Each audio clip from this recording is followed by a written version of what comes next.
ngutang lagi aja. Tapi bukan solusi juga kan? Oh ya bukan lah, gila nih IMF nih. Untung Purbaya bilang, ya kan sobat, enggak lah kita nggak mau ngutang lagi. Tapi Purbaya balik lagi. Wah kita kalau nggak ngutang bisa krisis. Dengan kata lain, ya yang dia bilang ekonomi kita ekspansi, ekonomi kita kuat, tapi dia bilang kalau kita nggak ngutang krisis, itu kan paradoks. Dengan mengakui bahwa tanpa ngutang kita ke krisis, berarti akui bahwa ekonomi kita ini sebetulnya tidak baik-baik saja untuk kata-kata yang manis ya, untuk tidak dibilang reot gitu kan. Karena ketidakpastian juga ya, kalau saya ngomong sama Apindo ya kan, orang-orang Apindo, mereka malah maaf ya istilahnya boro-boro mau rekrut gitu loh. Istilahnya gue bisa jaga orang untuk tidak mem-PHK orang aja udah bisa bagus. Tadi saya katakan ya kan ya, ekonomi kita tidak dalam kondisi baik-baik saja. Nah yang jadi masalah adalah di tengah-tengah. Karena kelompok yang tengah-tengah ini adalah kelompok yang bukan-bukan. Bukan kaya, bukan miskin. Nah, dia bukan orang kaya, bukan orang. Dan Presiden kan mengeluarkan taklimat juga. Ya, pada akhirnya bahwa kita harus khawatir. Jadi beda antara ekonom sama financial planner. Financial planner kalau saat gini, aduh bapak-bapak, ibu-ibu, ini harus ditanam, kan segala macam. Ekonom di other way around, spending dong. Nah, sekarang musuhnya Pak Purbaya adalah emak-emak. Karena apa? Karena nih ketakutan apa sih? Nanti BBM naik, enggak dijagain sama pemerintah. Oke. Itu tadi statementnya Mas Wira, tolong ya. BBM nggak naik. Opsi BBM naik itu adalah pilihan terakhir. Itu kalau misalnya besok kiamat mungkin baru.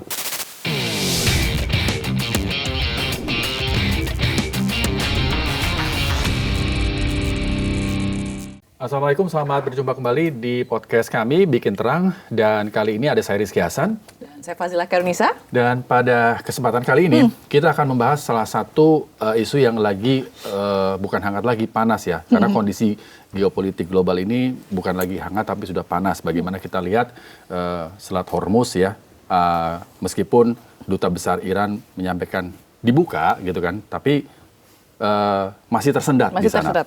Nah, bagaimana kemudian kondisi geopolitik global ini berdampak pada perekonomian Indonesia? Sudah hadir bersama kami di sini. Ada Prof. Ferry Latuhin sudah hadir, terima kasih Prof. Terus kemudian ada Bang Fitra Faisal Hastiadi dari tim pakar Bakom Republik Indonesia. Terima kasih sudah hadir di sini. Oke. Ngomongin soal ekonomi, saya tuh kepikiran gini. Sebentar lagi orang-orang itu dalam minggu-minggu ini banyak perusahaan yang akan memberikan THR. Bahkan sudah. Bahkan ada yang sudah. Ada yang belum. Tenang, masih ada waktu, tenang gitu ya. Takut. Semoga turun ya, Bro. Turun dong. Ya, amin. Jangan sampai dong. Nah, banyak orang yang kemudian dengan situasi yang sekarang begini gitu ya. Bahkan kemarin Pak Presiden Prabowo juga bilang harus siap dengan segala kondisi gitu. Harus bagaimana membelanjakan uang THR itu? Harus dibelanja atau disimpan ya? Atau disimpan gitu. Dengan ketidakpastian ekonomi ini. Betul. Ke Prof. Ferry dulu. Gimana Prof? Ya gini ya. Harus bagaimana kan tergantung size-nya ya. Yes. Karena yang namanya marginal propensity to consume ya. Higher ya kan, propensity-nya marginal propensity mungkin lebih besar. Tapi take it for granted that the average dapat 3 juta lah. Misalnya ya, setuju ya, middle income kelas kita gitu kan ya. Dapat 3 juta, dengan 3 juta, ini mau ngapain? Nah biasanya kan orang tuh spending untuk lebaran ya bos ya. Ya kan, karena kan hari yang namanya lebaran itu sangat sakral bos. Untuk bangsa kita. Ya kan, makanya pada tahun lalu 2025 ketika pemudik itu drop 24,5%, di situ saya meramalkan. Ya kan, ini ekonomi kita tidak baik-baik saja kan gitu ya. Dan terbukti bahkan rating kita di downgrade outlook-nya. Ya bukan cuma outlook-nya aja, mungkin juga nanti ratingnya ya. Satu notch lower. Nah di sini saya lihat juga kemarin ada berita ya dari survei dari suatu lembaga asing yang mengatakan bahwa pemesanan tiket ya kan, tiket hotel ya segala macam ya sebagai tanda lebaran itu katanya nggak baik-baik saja, gitu loh ya. Nah sekarang kembali ke konsumen ya atau kepada penduduk ya, penerima pekerja lah ya, workers yang mendapat 3 juta ya kan, dengan bayangan bahwa ekonomi ini, apalagi mengetahui bahwa harga minyak naik ya, yang mana mungkin juga nanti subsidi BBM dikurangin, ya kan ya. Ya artinya gini, bukan dikurangin, tidak bisa di top up lah, terpaksa harus dinaikin gitu kan harga BBM ya. Nah ini kalau dalam ekonomi rational expectation lah ya, istilahnya sana ya. Nah jadi membuat orang jadi semakin takut ya untuk cepat-cepat spending di tengah ketidakpastian. Nah kalau semua orang hemat, ada yang namanya the paradox of thrift ya, dari Keynesian ya. Kalau semua orang nggak belanja, paradoks kekikiran. Itu kalau financial planner bilang sekarang nih ya, harus hemat. Akhirnya ekonomi nggak jalan. Itu paradox of hemat ya. Jadi nah ini yang makanya saya katakan lagi ya kan, karena memang satu ya kan, situasi ada 2 faktor. Faktor internal dari awal memang sebelum pre-war ya, kita lihat tabungan masyarakat yang menyusut, ya kan? Lantas masih ada PHK berguliran, ya kan? Kemarin salah satu klien saya adalah Pegadaian, ya kan? Saya tanya, omsetnya meledak bos. Nah kalau Pegadaian omsetnya meledak, itu sebetulnya bad indikator untuk ekonomi kita, ya kan ya. Terus pinjol katanya juga meledak, ya kan ya. Nah ini menandakan bahwa orang udah makan tabungan gitu loh ya. Nah kalau kita lihat juga sehari-hari misalnya ya, real life lah ya, bagaimana daya beli masyarakat yang berkurang gitu kan ya. Simple lah ya kan, you go misalnya ke mall atau apa untuk middle class ya, yang agak sedikit atas ya, itu banyak yang rojana. Dan satu lagi, terlalu halus. Rombongan hanya halus. Nah ini kan udah bukti ya, nyata ya, di luar terserah nanti BPS mengeluarkan angkanya berapa gitu kan ya, mengenai kesepian ini gitu kan. Faktanya di lapangan terlihat seperti itu. Seperti ini gitu loh ya. Nah jadi kalau pertanyaannya balik lagi, dengan 3 juta, apa katakan 5 juta, ya kan nggak penting size-nya ya, tapi sekitar gitu lah ya. Middle income class kan kalau nggak salah dari 1 juta sampai 9 juta apa berapa gitu ya. 2,2 sampai 9,9 juta. 2,2 sampai 9,9 juta. Nah itu income range yang sekarang di tengah ketidakpastian ini beda loh, yang di atas 20 juta ya kan, mereka bisa spend free lah ya. Tapi untuk income range 2,2 sampai 9,9 juta, saya rasa melihat atau merasakan ya, langsung merasakan ini kayaknya ini nggak asik banget kan, di kantor bisa dirasakan, ya kan ya, kan mereka juga suasana kantor tuh matters loh. Kayak saya dulu ya, waktu masih di bank itu saya tahu ini kondisi kita nih lagi oke banget nih, atau kondisi kita nih kayaknya atmosfernya tuh berasa bos, atmosfer kerja ya. Nah kalau itu dipadukan dengan tadi, dengan situasi di luar kantor yang kelihatannya juga atmosfernya tidak asik, orang jadi takut spending, bos. Jadi cenderung menyimpan ya, karena mereka mengantisipasi. Mengantisipasi sedia payung sebelum hujan. Sekarang karena ketidakpastian juga, ya kalau saya ngomong sama Apindo, ya kan, orang-orang Apindo, mereka malah, maaf ya, istilahnya boro-boro mau rekrut gitu loh. Istilahnya gue bisa jaga orang untuk tidak mem-PHK orang aja udah bisa bagus. Ya kalau ngomong dari dunia usaha, ya kan ya. Nah, dengan kondisi seperti itu, ya bosnya kembali lagi ini kelas yang kita lagi pitching ya, 2,2 sampai 9,9 juta. In case across the board yang jumlahnya cukup banyak, itu 47 juta manusia ya, kalau nggak salah ya di situ. Mereka keep the money, tidak spending, pastilah ada impactnya ke consumption kan gitu. Ya kan? Nah kalau ngomong consumption, the biggest part ya, of the equation itu kan consumption ya, investment, export, minus import, government expenditure kan. Nah ini a drag loh on the economy. Nah tentu yang menjadi pertanyaan, knowing that ya, sebagai pengganti household consumption kita mengharapkan government consumption, ya kan, untuk menggantikan itu ya. Ini simple equation lah, sama dengan C plus J plus I plus X plus M gitu kan ya. Nah, sekarang apakah pemerintah punya duit ya untuk meng-offset ya kan the decline of the household consumption kan gitu, ya kan ya. Nah, satu, kalau ngomong ke sana, waduh ngeri juga nih ya, karena harga minyak naik kan. Ya, nah nanti BBM mesti disubsidi. Kalau BBM tidak disubsidi, inflasi naik. Daya beli masyarakat tambah merosot lagi terus, feedback loop. yang ujung-ujungnya tadi saya katakan ya kan ya, ekonomi kita tidak dalam kondisi baik-baik saja. Nah sekarang giliran Mas Fitra. Iya. Menjawab itu. Iya, silakan Mas Fitra, bener nggak kita lagi nggak Ekonomi kita lagi nggak baik-baik aja tuh. Tapi ini real, ada hitung-hitungannya ya Mas Fitra. Jadi biar jangan memberikan masyarakat itu Panikan. iya panikan. Iya. Saya yang Kan domain. ini yang lebih optimis. Ya, karena ada yin yang mewakili pemerintah, jadi harus itu semua. Iya. Nah, jadi gini, jadi memang fakta yang disampaikan Prof. Heri tadi memang betul, karena memang pemerintah juga sudah melihat. Kalau kita melihat atau mengukur dari growth incidence curve, jadi ada beberapa klaster nih kan, klaster masyarakat paling bawah, klaster yang di tengah, klaster yang paling atas. Nah, klaster yang paling bawah, growth incidence curve-nya positif.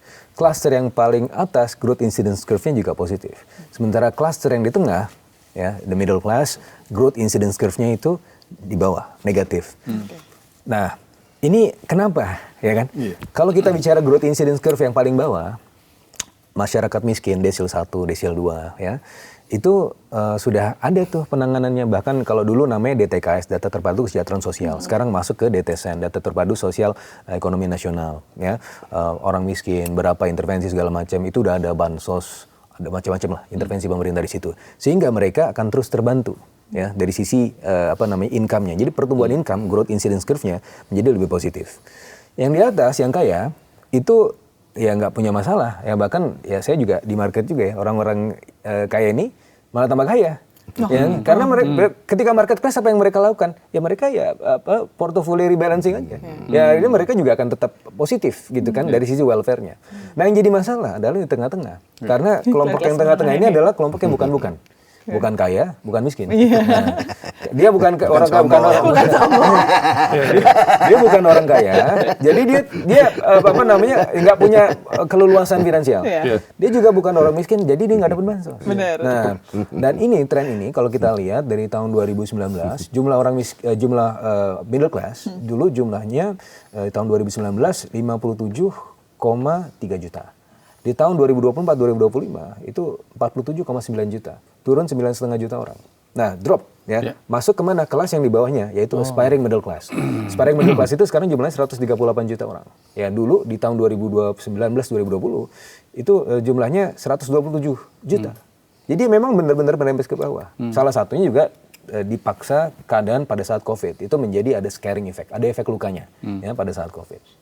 Nah, itu juga searah dengan tren deindustrialisasi kita. Kalau kita lihat misalnya angka pengangguran memang rendah, ya. Tetapi di sisi yang lain, angka pengangguran yang rendah itu kita juga harus lihat banyak dari tenaga kerja kita itu masuk ke sektor informal. Nah ini juga sudah menjadi perhatian pemerintah, makanya di Astacita ada industrialisasi. Ini kenapa perlu industrialisasi? Karena ketika orang-orang ini yang terlempar dari lingkaran inti ekonomi, mereka masih tercatat sebagai orang yang bekerja, tetapi income mereka drop, gitu kan. Nah, sebagai contohnya, Prof. Heri, ini kalau saya di luar tuh nyetop taksi ya, 2 dari 5 supir taksi mengenali saya sebagai pengamat ekonomi.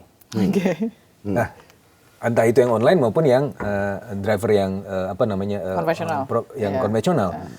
Nah, kan bahasa saya ekonomi, saya mengisi isu-isu ekonomi. Ya. Dan ketika saya tanya, oh ternyata dulu mereka pernah kerja di mana? Ya. Mereka pendidikannya ternyata pendidikan yang tinggi. Sarjana lah. Sarjana. Nah, kenapa? Karena mereka terlempar dari lingkaran inti ekonomi dan mereka tetap harus bekerja. Ada yang disebut sebagai orang yang tidak mampu untuk menganggur. Tidak mampu menganggur artinya dia harus bekerja. Kalau dia tidak bekerja, income-nya nol. Dia tidak bisa menafkahi keluarganya. Akhirnya at all cost mereka harus bekerja. Nah, dari sisi itu, maka catat sebagai angka pengangguran yang memang rendah, tapi itu kita tidak complacent lah. Jadi meskipun ini termasuk angka pengangguran yang terakhir kan termasuk yang bahkan yang terendah sepanjang sejarah, tapi kita juga tidak complacent bahwa ada satu isu yang struktural bahwa industri kita perlu dibangkitkan lagi. Ada reindustrialisasi. Itu adalah contoh atau cara untuk menumbuhkan ruang-ruang ekonomi di sektor formal. Karena kalau enggak, dengan informalitas, ini rawan, fragile. Jadi itu yang harus dilakukan. Nah, kalau kita melihat ya, tren di 2 tahun belakangan ya, tahun lalu 2024 menjelang 2025 itu ada saldo anggaran lebih. Ini kita bicara mengenai paradigma kebijakan fiskalnya ya. Tahun 2024 ke 2025 ketika ada saldo anggaran lebih atau waktu itu ada plannya, budget plannya adalah ada pelebaran pita defisit dari semester 1 itu 2,3% menjadi 2,7% di akhir tahun 2024. Tapi sebagian dari subsidi dan kompensasi energi yang harusnya digunakan ya di tahun 2024 sama nih peristiwanya ada perang Iran Israel juga pada saat itu ya di semester 1 sehingga pemerintah memberikan semacam tambahan potensi subsidi dan kompensasi energi tapi itu tidak digunakan akhirnya karena ada deeskalasi di semester 2-nya. Nah, kemudian pemerintah dalam hal ini udah mencadangkan saja ya sebagian sehingga defisitnya bahkan jauh lebih kecil lagi dibandingkan dengan yang prediksi awal ya kembali lagi ke 2,2 atau 2,3%. Nah akhirnya apa di awal tahun 2025 pertumbuhan ekonomi kita 4,87%. Karena tadi yang disampaikan Prof. Ferry ya. Jadi apa sih komponen growth itu? Selain konsumsi ada government spending. Nah ini perlu dorong ya, di jumpstart di awal tahun dan itu tidak dilakukan di awal tahun lalu sehingga pada akhirnya 4,87% di kuartal 1, di kuartal 2-nya itu bahkan ada demonstrasi di Agustusnya. Karena apa? Karena memang ya ruang-ruang ekonominya cukup terbatas. Nah, jadi kalau kita melihat ya di Januari dan Februari ini itu belanja pemerintah 42% meskipun ada kompensasi dari kenaikan penerimaan pemerintah yang year on year naik 30%.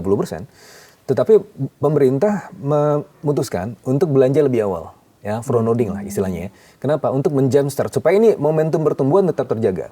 Meskipun tentunya ada downside risk-nya. Ini bagaimana nanti keyakinan konsumen, apakah mereka mau membelanjakan uangnya atau tidak. Karena kalau dari sisi produsen, kita bisa melihat dari beberapa indikator. Pertama, corporate bonds kita year to date Januari Februari itu 52 triliun rupiah.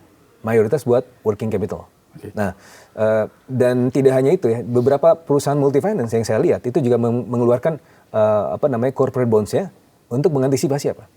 Ada lonjakan pasti peningkatan pembelian mobil di jelang Lebaran ini kan, jelang Lebaran. Cuma ada downside risk-nya. Ketika orang-orang yang tadi dikasih THR ini, tapi nggak mau beli mobil, banyak permasalahan lain, gitu kan nanti mau bayar sekolah segala macam, perang dunia ketiga gitu kan. Nah, itu yang jadi jadi membuat orang takut untuk spending, bukannya karena tidak memiliki kemampuan. Pengusaha-pengusaha itu juga bukan tidak memiliki kemampuan, mereka punya, tapi takut. Gitu. Nah ini yang jadi masalah. Nah makanya pemerintah kemarin juga sudah menganulis, Presiden sudah menyampaikan Prof. Ferry bahwa ya kita ya harus siap-siap. Ini sulit nih. Perang dunia ketiga kita nggak tahu kapan akan terjadi dan ini mungkin baru di early stage of World War III. Nah bahkan di tahun lalu 2025 di bulan Februari Pak Presiden juga sudah menyampaikan. Waktu itu kan juga mengumpulkan tuh beberapa redaktur media ya. Waktu itu quote-nya adalah we are living in a very dangerous period. Dan Amerika bisa jadi menyerang Iran dan itu kejadian sekarang. Gitu.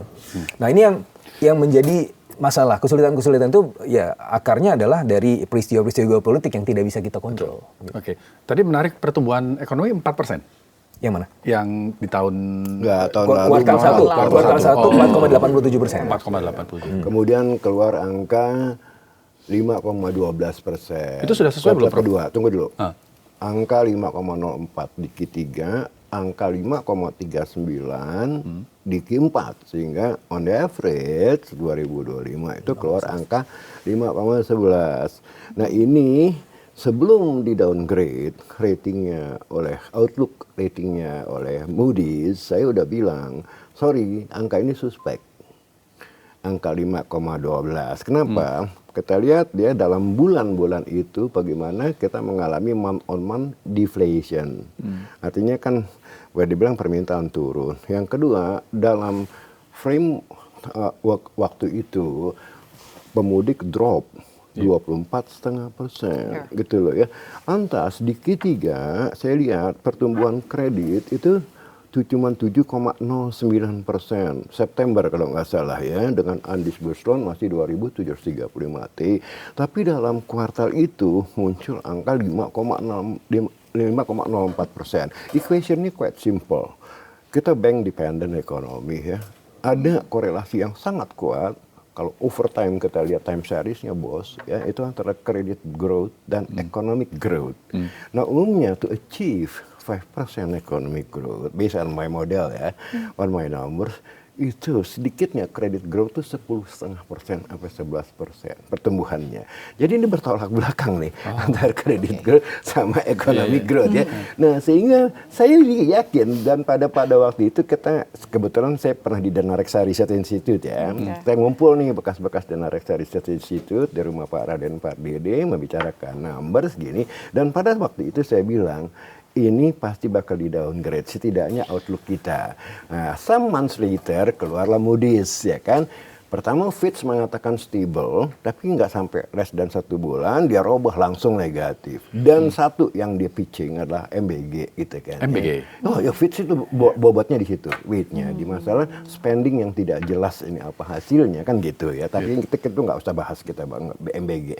Nah sekarang kembali lagi ya, kalau kita balik lagi ke masalah tadi ya. Untuk ini yang lagi dekat deh nih, dapat THR, ya mau Lebaran, ya kan, mau ngapain? Tadi Mas Fitra udah jelasin ya kan, ya, dengan segala macam klasternya, gitu kan ya. Tapi sekarang kalau kita lihat lagi kembali lagi, gini lah ya, di luar data statistiknya ya. Nah hari-hari gitu kan ya, saya mencium, maaf ya, saya bisa sadar namanya sense ya, kayak nggak pengen Lebaran gitu loh. Ya zaman dulu kan ya, biasanya apalagi waktu masih kecil kan orang lari ke tukang jahit, bikin baju baru. Lebaran didating dengan persiapan yang benar-benar apa ya? Ambience-nya kurang ya. Ambience-nya tuh nggak kecium gitu loh. Main petasannya kurang banyak ya. Ya walaupun ini cuma sense kita sehari-hari ya, nanti bisa didukung atau ditolak oleh data gitu kan ya. Nah kalau tahun lalu minus 24,5% datanya, to offset that ya, to offset that artinya to be back to the previous level, wah dia harus naik 30% loh, ya kan ya? Ini jumlah pemudik ya? Jumlah pemudik gitu kan ya. Misalnya dari 100 jatuh ke 75, untuk balik lagi ke 100 kan harus naik 33%, biasanya kan 75, ya kan ya. Nah sekarang even kalau tuh dia 0% yang turun atau bahkan naik 5%, kita masih ada belum balik lagi ke previous level, gitu loh ya. Nah inilah yang makanya yang tadi Mas Fitra bilang, problem kita ini bos yang paling buruk deindustrialisasi. Ini paling buruk karena industri yang menciptakan lapangan kerja. Tapi the question, semua orang ngomong, kita harus reindustrialisasi. Ya gampang aja dari D, kalau mau balik lagi re. Nenek gue juga tahu. Ya, tapi caranya? Nah, sekarang yang jadi question is how to do it. Ya kan? How to get it out of the ground. Itu kan. Dan ini no one knows that. Ya kan? Nah, Pak Jokowi pernah mencoba dengan membangun gila-gilaan infrastruktur. Ya kan apa aja dibangun sampai Kertajati sekarang jadi kandang kambing katanya, ya kan ya, karena oversupply ya kan ya. Ini memang lihatnya jago, memang tulus banget lah ya, jalan tol ya kan segala macam sampai jamban barangkali ya, di tembok di sana di desa-desa kalau perlu. Tapi kok udah spending gila-gilaan di physical capital, kita ambil baseline aja lah, kok nggak bisa lebih dari 5%? Kan there must be something wrong beyond infrastructure, ya kan ya? Nah saya menyebutnya suprastructure, ya kan? Nah kalau ngomong suprastructure itu bos, birokrasi, regulasi, rule of law, security, ini non fisikal gitu loh. Siapa yang mau masuk ke negeri ini baru masang tenda, besoknya preman datang. Nah ini yang nggak pernah diperhatikan. Nah kalau ngomong lagi ke masalah reindustrialisasi, ya kan, jadi yang paling matters adalah membenahi softwarenya. Nah saya sebut suprastruktur ini adalah softwarenya. Suppose kita bisa bangun bandara hebat, ya kan, pelabuhan hebat, ya. Tapi kalau softwarenya nggak ada bos, ya kan, nggak akan datang investor. Kita ini biar bagaimana perlu foreign direct investment. Kita nggak punya saving loh, flat, ya kan ya. China juga dulu kayak begitu kan, mereka bisa gila begitu karena awalnya dimulain initiated by FDI, ya memberikan kemudahan. Pokoknya lu datang bawa koper ya sehari lu dapat tanah, gak usah bayar, cincai aja lah, gitu kan ya di sana ya kan. Di sini kan mau bebasin tanah aja udah keluar duit susah. Ya, kemudahan kan? Investasi kemudahan itu investasi, yang ya dirasa kan? Ini tanpa menyalahkan pemerintah ya, ini cuman sekedar obrolan dalam arti what should you do, ya kan, untuk kembali ke reindustrialize our economy. economy that has been deindustrialized, ya kan ya. Nah, sekarang kembali lagi kesulitan kita bukan ada di infrastruktur. Itu gampang lah, yang fisik istilahnya begini, kalau you trust gitu kan juga roadshow ya kan, semua bikin kan udah ada badan investasinya ya kan, kayak INA ya kan ya, tinggal hitung-hitungan cinta ya put my money in this country gitu. Tapi saya kebetulan saya punya private equity ya kan ya, saya juga fundraising ya, saya ada beberapa project gitu kan ya, even project yang seksi, when I call the investment banker offshore, dia bilang bro not this year ya bro, why you like quite spooky man. Dia bilang, dalam arti apa? Maaf, saya bukan menjelekan ya. High risk. Indonesia dianggap high risk, gitu ya. Saya pelaku loh dalam bisnis ini, ya kan ya. Kira-kira kalau di Asia Tenggara, investor larinya kemana? Ke negara Sekarang kita, nah ini pertanyaan bagus. Kenapa? Sekarang kita punya saingan berat, ya kan? Siapa? Emerging market yang lagi seksi banget.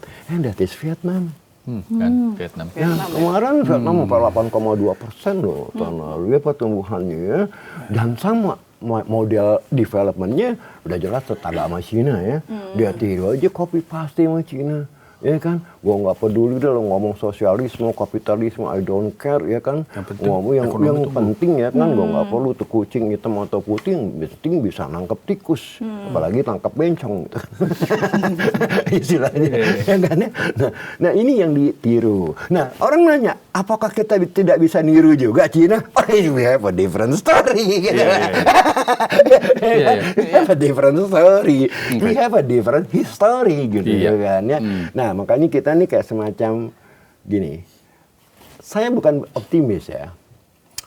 Kita bisa mempertahankan, jangankan 5% bos. Lower than that misalnya ya, trajektorinya ya, long term trajektori ya. Kita bisa mempertahankan 4,5% atau 4% aja in the long run.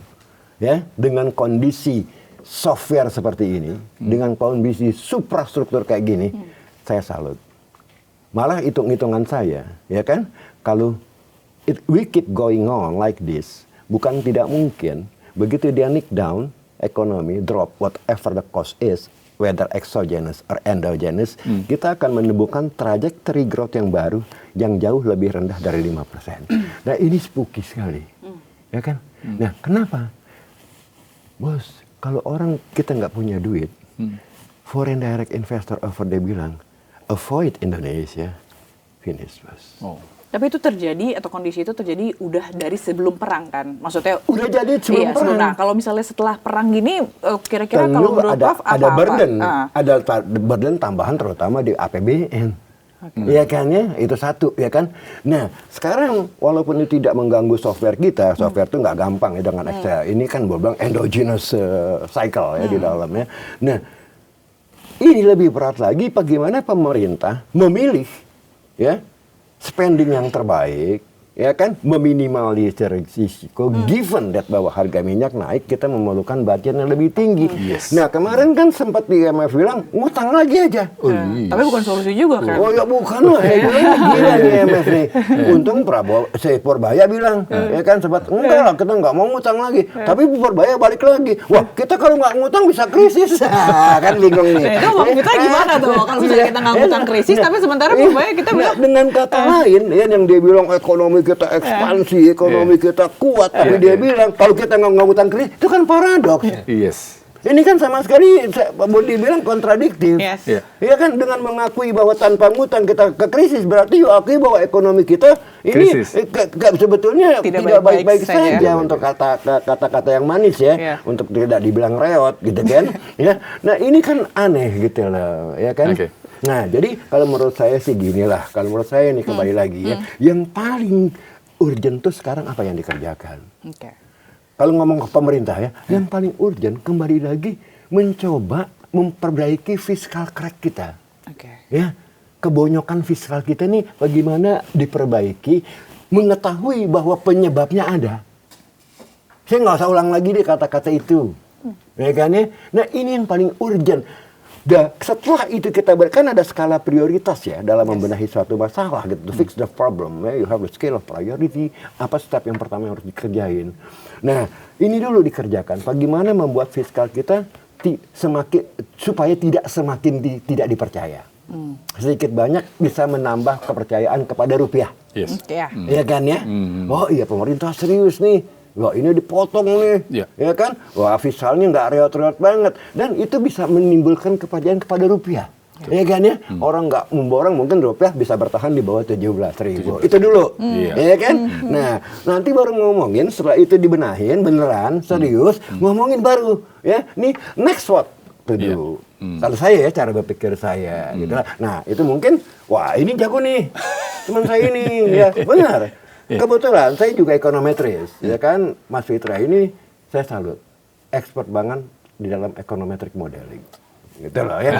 Benar. Jadi untung ya ada Mas Fitra di Untung. pemerintahan Pak Iya, Prabowo ini ya. untung, ya kan. Nah, saya maunya orang-orang seperti ini yang dipakai sebagai advisor, ya, bukan orang-orang yang boleh dibilang lu disebut ekonom bisa lu cuman bikin cat sama tabel. Kalau ngomong juga kontradiktif gitu loh ya. Beneran, saya jujur. Tapi Bang Fitra, insight-insight dari orang di sekelilingnya Pak Prabowo itu cukup didengar, kemudian akhirnya menjadi sebuah kebijakan atau ada barrier yang akhirnya itu nggak sampai ke Pak Prabowo? Oke, itu nanti saya jawab setelah saya jawab beberapa concern dari Pak Ferry, biar sistematis ya. Karena saya karena saya dosen, ya. Dosen itu kan Jadi pikirannya harus ini ya. sistematis. Yang pertama terkait dengan pertumbuhan ekonomi, memang betul ya, on average 10 years average growth kita ya, excluding 2025 dan 2024 itu 5,07%, dan kita juga itu setelah di-trip setelah nggak ada masa pandemi itu normalnya 5,07%. Nah, jadi memang itu menjadi semacam equilibrium. Tapi kan kita harus bridge equilibrium itu, karena saya juga punya hitung-hitungannya. Itu kalau nggak salah saya pernah kasih buku saya ke Prof. Ferry, judulnya Trade Strategy in East Asia from Regionalization to Regionalism. Sudah internationally acknowledged ya, karena itu dipublish di Palgrave Macmillan. Nah itu untuk mencapai pertumbuhan atau untuk escape from middle income trap, itu kita harus tumbuh on average sampai tahun 2038, is not even 2045, 2038 itu 6,5%. Kenapa 2038? Karena itu adalah the end of demographic dividend. Nah makanya kita memang harus berkejaran dengan waktu. Nah itu yang pertama. Terus yang kedua, bagaimana bridge 5%? Gitu. Tadi Prof. Ferry sudah menyampaikan dari sisi konsumsi kita udah kalau di ekonomi namanya steady state, udah mentok, mandek, nggak bisa kemana-mana. Nah maka perlu ada komponen lain. Komponen lain itu kalau di persamaan ekonomi itu gross fixed capital formation salah satunya. Investment. Jadi supply side, it's not only the demand side, but supply side. Jean Baptiste Say bilang supply creates its own demand. Nah jadi bagaimana pemerintah men-incentify supply side ekonomi ini supaya demandnya nggak mandek. Karena kalau cuma bergantung pada demand, ya begitu-begitu aja, bergantung pada THR. Bukan bergantung pada yang pemberi THR. Nah, ini yang kita harus angkat. Nah, untungnya di tahun lalu, itu PMTB kita, itu sudah di atas 5%. Meskipun memang betul dari sisi demand, itu di bawah 5%, suboptimal. Angka konsumsi kita, pertumbuhannya, memang di bawah pertumbuhan ekonomi. Tetapi yang sudah ada tanda-tandanya setidaknya dari supply side ekonomi. Meskipun ini kita harus tes untuk di jangka menengah panjang seperti apa.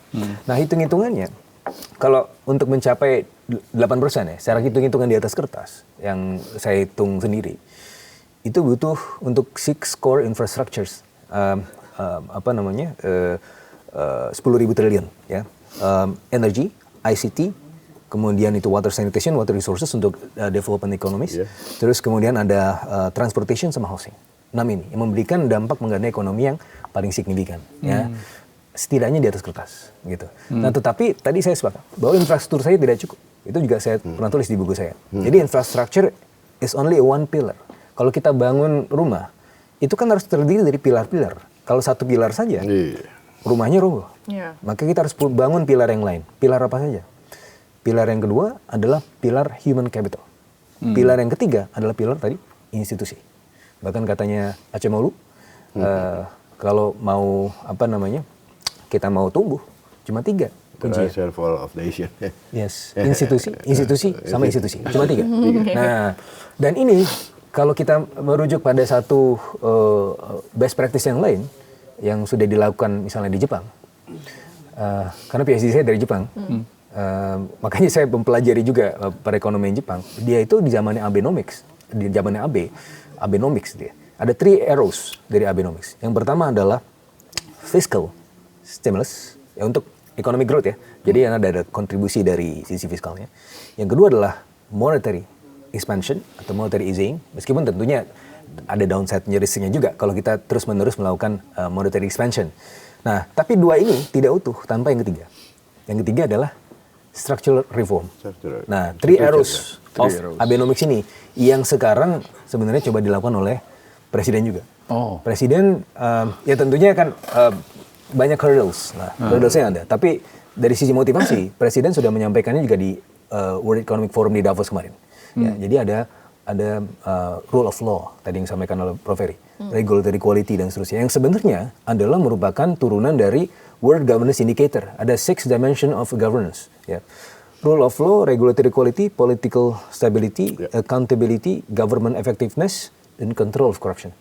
Nah, ini yang bisa membawa negara kita itu untuk maju atau tertinggal. Nah, selama 10 tahun terakhir, ini mohon maaf, jadi ini otokritik juga, ya, meskipun saya dari pemerintah juga, tapi kita melihat bahwa faktanya kita stagnating in the middle. Kita nggak bergerak kemana-mana. Dari sisi aspek institusional ini. Oh, jujur itu penting Mas Fitra. Kan bikin terang.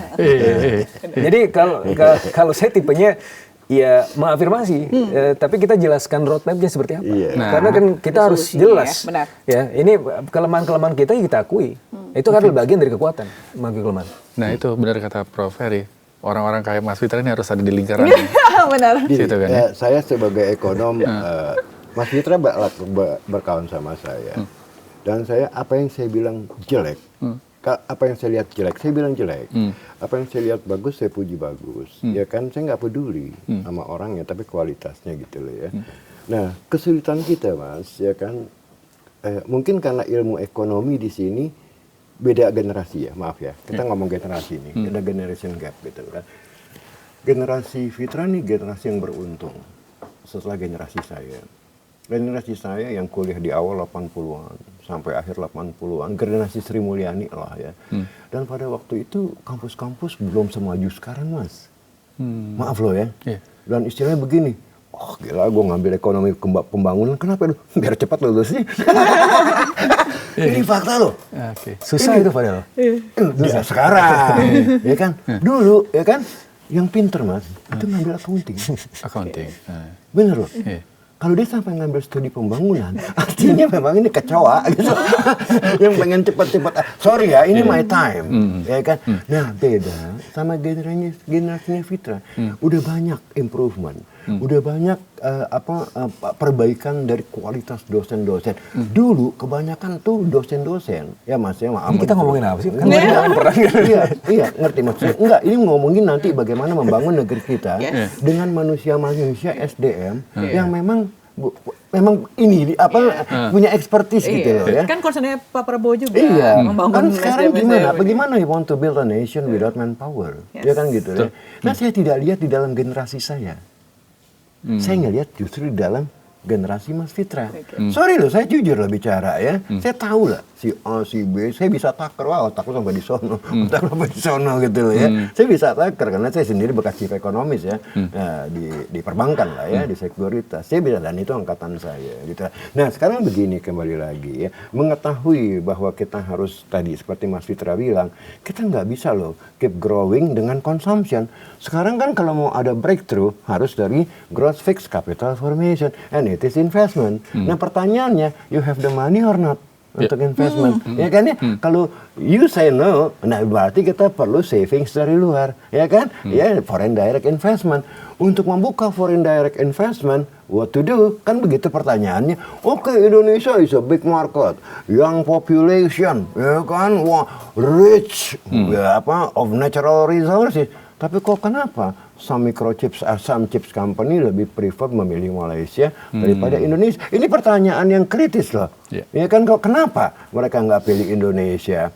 Nah, 2 years ago, saya diundang sama kedutaan Amerika, ekonomis dari kedutaan Amerika. Mereka mau masuk ke Indonesia, ya kan? Tadilah ya investasi dalam bentuk teknologi, ya kan? Tapi kekurangan satu, biar manpower nggak catch up gitu. Oke, manpower Ya ya. kan kembali lagi kan ya. Iya. Ya walaupun jadi selain manpower ada masalah birokrasi yang Yes. ribet, ya ada masalah governance, ya kan ada masalah regulasi that can change every day. Ganti menteri mas, ganti lagi Ganti aturan kebijakan. ini segala macam. Nah, if you keep rolling down the street like this, you go to hell, man.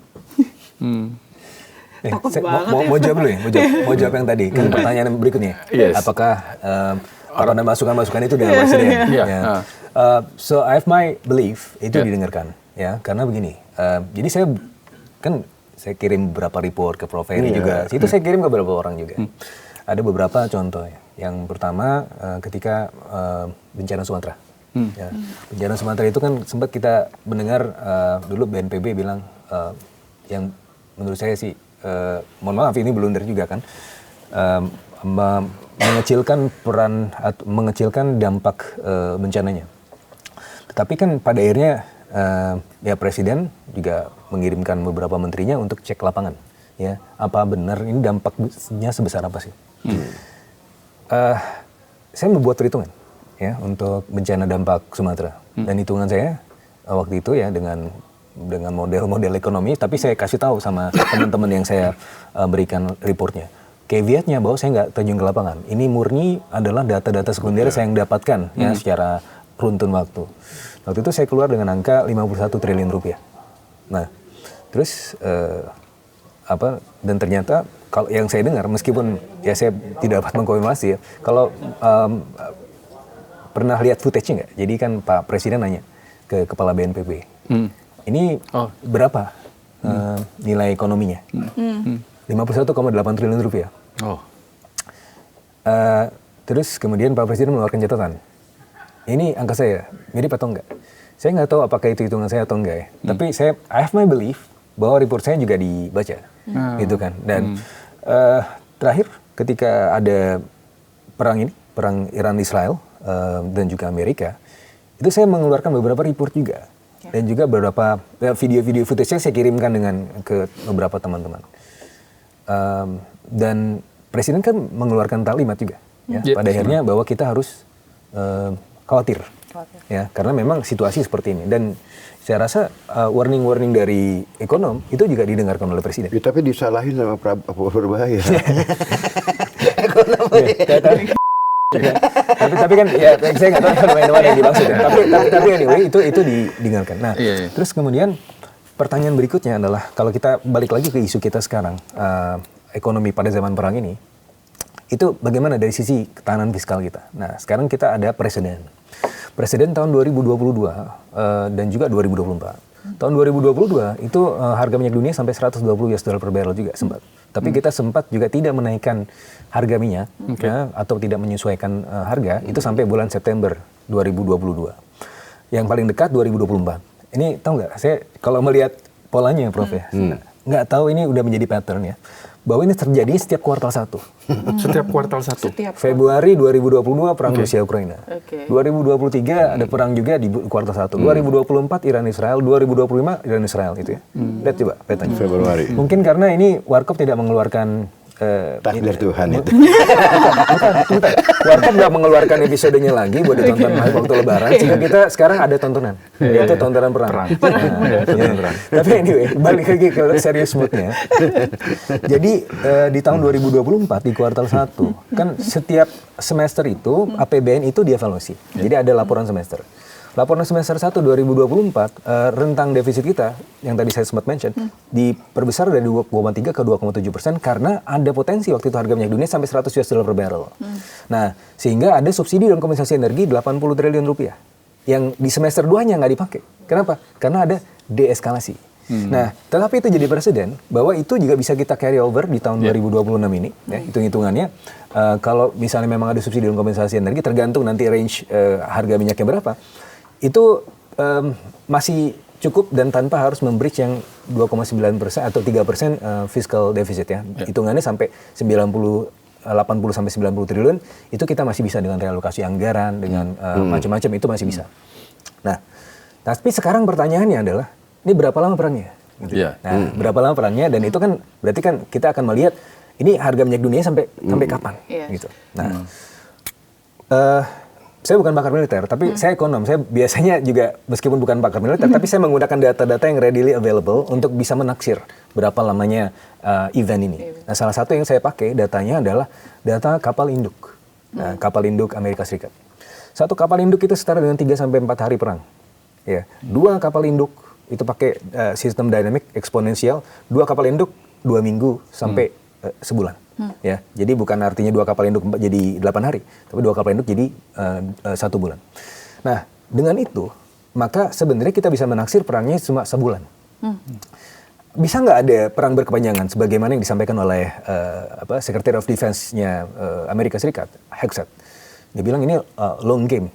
Tergantung. Yang di Virginia, USS Bush itu masih ada di Virginia. Kalau kita lihat tracking sistemnya itu masih di situ. Nah, kalau misalnya itu sampai yang ketiga masuk ke sini, itu bisa 3 bulan.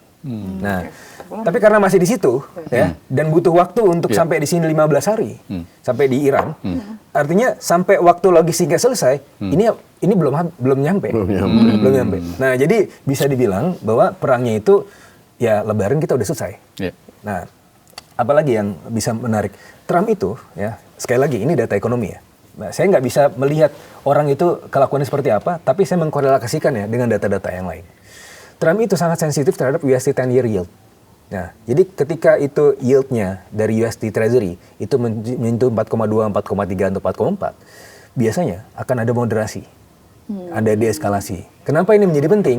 Karena beban fiskal dari pemerintah Amerika Serikat berat, dan dia akan terus melakukan ekspansi fiskal, dan dengan yield yang terlalu tinggi, maka ongkos fiskalnya terlalu tinggi. Nah, maka itu menjadi poin deeskalasi. Dan saya sudah sampaikan ini 2 hari sebelum Trump menyampaikan bahwa the war is over.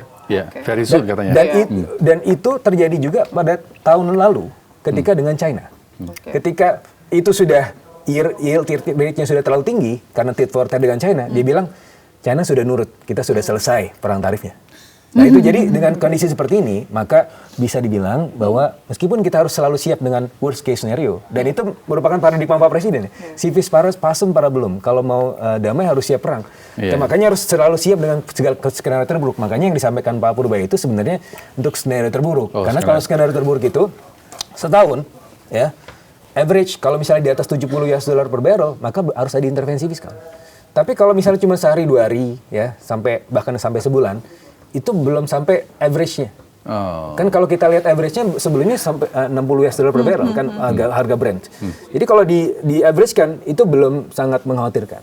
Ya. Tapi kalau misalnya itu bertahan berbulan-bulan, barulah harus ada intervensi, dan makanya Pak Purbaya kemarin keluar di statement ini bisa fiscal breach sampai 3,6%. Nah, itu yang apa namanya? Tapi pertanyaannya gini. Oke. That the war comes to an end, it is one story. Ya kan? The second story, apakah harga minyak juga along the way akan turun itu kan. Benar.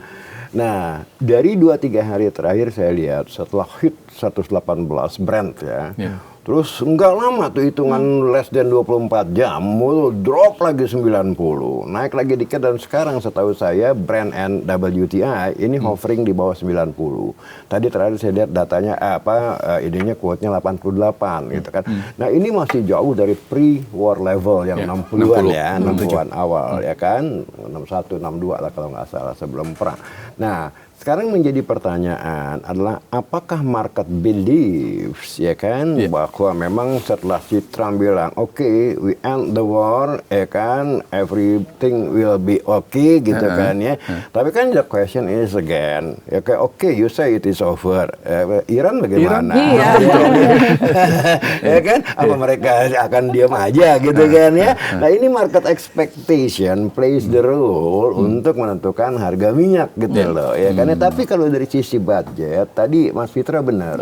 Ya kan, kalau saya lihat dari budgetnya, budget defisitnya ya, yang gila nih, didampingi dengan jobs report yang terakhir kemarin keluar, itu bikin ngeri buat si Trump untuk meneruskan war. Karena cost-nya sangat very huge gitu kan.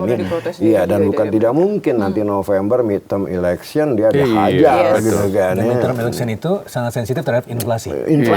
Nah, inflasi kalau dari tarif, simple bos, potong itu tarif, inflasi turun. Tapi kalau inflasi dari harga minyak, nggak gampang loh motongnya ya kan. Terpaksa, mungkin monetary tightening ya kan. Harus suku bunga naik, defisit lagi naik, karena suku bunga naik, si Trump bilang, hai ya lu cilaka buntut kuda loh.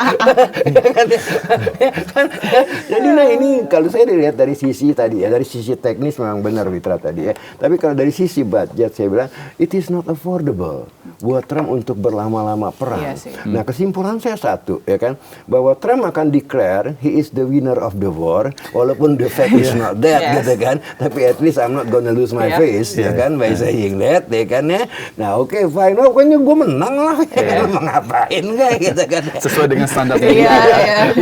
Ya kan, tentu dong gue nggak bisa Self-claim, bilang, ya. gue udah bokeh. Iya. Ya kan, Udah pokoknya gue bisa-bisa, menang. iya. Iya. Nah yang jadi pertanyaan kembali lagi, apakah Iran akan diam aja terus gitu kan, yang menjadi pertanyaan. Nah tadi waktu ngobrol-ngobrol dengan Mas Peter nih ada masukan bagus gitu loh nih ya. Nih penggantinya Khomeini ini anaknya nih bisa juga nekat dalam arti apa? Udah buat gue mati sekalian, mati syahid. Bapak gue udah mati, ibu gue mati, anak gue mati. Sekarang gue mati pun oke kan, itu psikologis juga play through gitu kan ya. Dan dia ya barang kekuasaan tertinggi loh bos ya. Kalau dia pencet tombol itu roket harus terbang ke grogol sana, ya terbang ke grogol gitu. Sebenarnya mengkhawatirkan itu kalau Korea Utara. Korea Utara. Enggak, takutnya bukan gimana. Kan kita nggak tahu tuh teknologinya nyampe atau enggak. Takutnya nanti sebelum nyampe jatuh di Indonesia. Jangan dong. Tapi kan udah komen juga sih ya. Oke, itu tadi diomongin sama ini lebih tidak terukur. Lebih serem lagi. Kalau Iran masih terukur.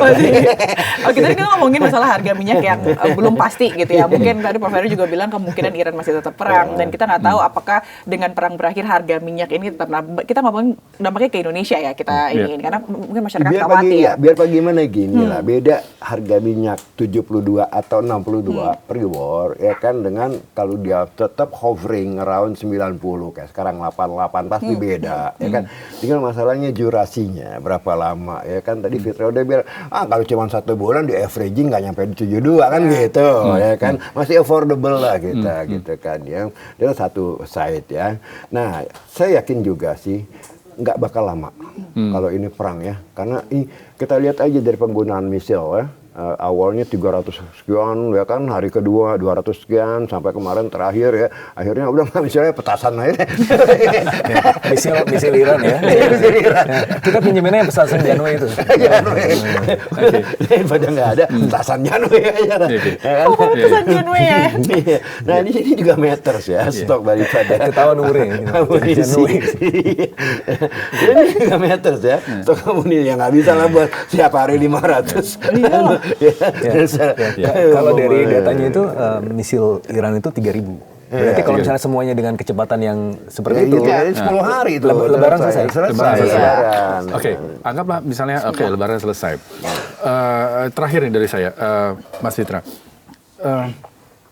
apa pesannya untuk masyarakat Indonesia dengan kondisi geopolitik global yang sekarang seperti ini, yang tadi udah dibicarakan soal penggunaan uang THR. Kita tuh harus benar-benar worry atau seperti yang dibilang tadi, nggak perlu worry sebenarnya gitu. Jadi gini, kalau dalam ekonomi itu ada namanya self-fulfilling expectation, yaitu ada papernya Barrow sama Gordon tahun 2002.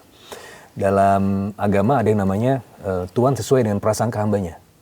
Nah, kalau semuanya berprasangka bahwa ini kita tidak baik-baik aja, akhirnya orang tuh akan semakin sulit untuk mengeluarkan uangnya. Itu tadi ya, paradox of thrift tadi ya. Jadi beda antara ekonom sama financial planner. Financial planner kalau saat gini, aduh bapak-bapak, ibu-ibu, ini harus ditanam, ya kan, segala macam. Ekonom the other way around, spending dong. Nah, sekarang musuhnya Pak Purbaya adalah emak-emak di pasar. Kenapa emak-emak? Karena emak-emak sekarang udah beli emas, nggak belanja. Nah itu adalah musuhnya. Musuhnya ekonomi adalah ketika emak-emak beli emas. Karena itu nggak muter. Makanya zakat emas itu kan besar kalau dalam Islam ya. Ya karena itu tidak masuk ke sektor real. Gitu. Nah jadi kalau dalam hal ini berarti nggak apa-apa belanja. Ya, nggak apa-apa belanja ya. Karena apa? Karena nih ketakutan apa sih? Nanti BBM naik. Nggak, dijagain sama pemerintah. Oke. Itu Tadi statementnya Mas Fitra, tolong ya. BBM nggak akan naik. Opsi BBM naik itu adalah pilihan terakhir. Itu kalau misalnya besoknya kiamat mungkin baru. Jadi teman-teman kameramen bisa mudik ya nanti ya. Belanja lah, kawin lagi nggak boleh. Spending juga. Iya. Oh iya benar. Ani-ani itu kan, loh, semakin banyak ani-ani itu semakin banyak spending. Kenapa jadi ke ani-ani Mas Fitra? Oke, mungkin Spending skincare. iya benar perawatannya ya. Oke, Prof Heri mungkin ada yang disampaikan untuk karena mungkin masyarakat masih ada yang khawatir. Dan tapi tadi dari statement keduanya bahwa insya Allah Ya, Lebaran ini udah selesai insya gitu kan. Allah Mungkin gitu kan. Spending lah sambil jikir. Mumpung Ramadan. Udah 10 hari terakhir juga ya. Ya, kalau saya kira sama aja ya. Nggak beda lah apa yang saya sama Fitra. Artinya gini, ya kan. All the numbers tell you the statement like this, gitu kan. Ini juga saya share tadi, ya kan, mengenai paradoks. If everyone save the money, they do not spend, the economy basically ya self-fulfilling prophecy dan akan collapse. Dan sekarang pertanyaannya apakah pemerintah, ya kan, kalau knowing that household consumption down, ya pemerintah harus bisa up, gitu kan. Ya, nah, the problem is then you have the money or not. Kalau up-nya cuma untuk menambah spending yang tidak produktif dan yang bakal jadi istilahnya jadi pup ya. pakai ngutang lagi kan. Pakai ngutang lagi ya, saya kira itu kontraproduktif ya.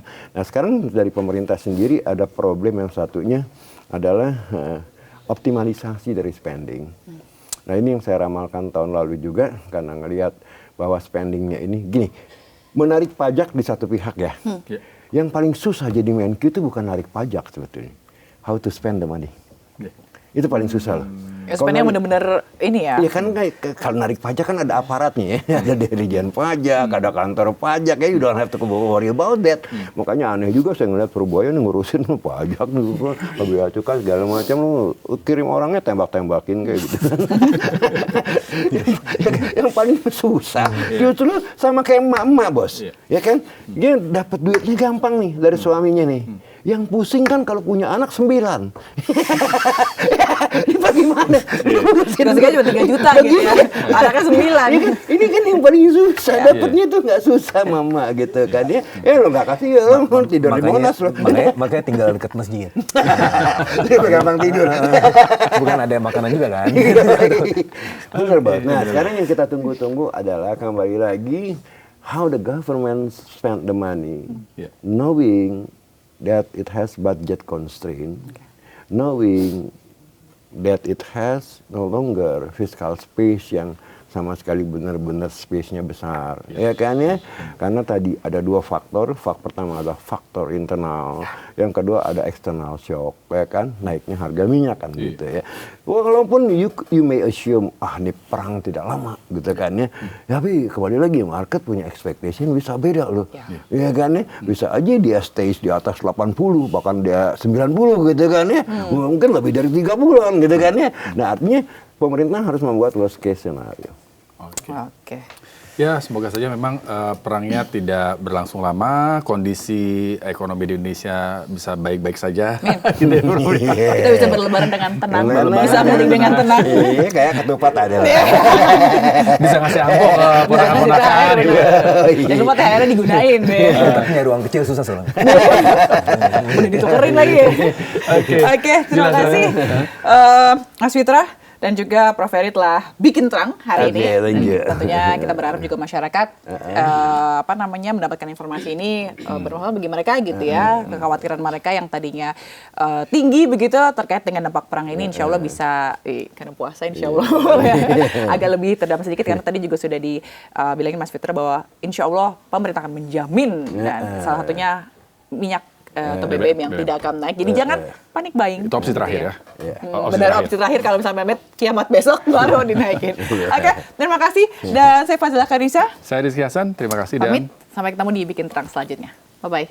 Bye-bye. Thank you, Prof. Thank you. Thank you. Thank you.